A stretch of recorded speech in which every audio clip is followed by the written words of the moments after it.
জানেন 2024-এ আমরা কি নতুন স্বাধীনতা পেয়েছি।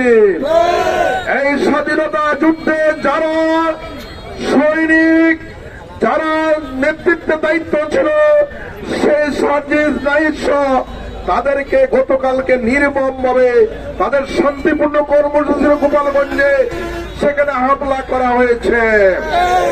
আমরা বলতে চাই, বাংলাদেশে প্রশাসন আছে, স্বরাষ্ট্রমন্ত্রী আছে, তারা পূর্ব নির্ধারিত প্রোগ্রাম ছিল, শান্তিপূর্ণ প্রোগ্রামে কিভাবে হামলা করা হলো।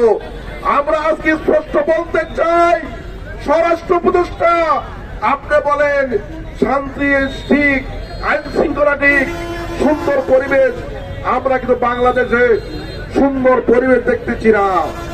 এই জন্য আমরা স্পষ্ট বলতে চাই, অনতিবিলম্বে তদন্ত করে যারা দোষী তাদেরকে 24 ঘন্টার মধ্যে গ্রেপ্তার করতে হবে। তাহলে বাংলাদেশ জামাত ইসলামী, ইসলামী ছাত্র শিবির এই দেশের ছাত্র জনতাকে নিয়ে দুর্বল আন্দোলন করে তুলবে।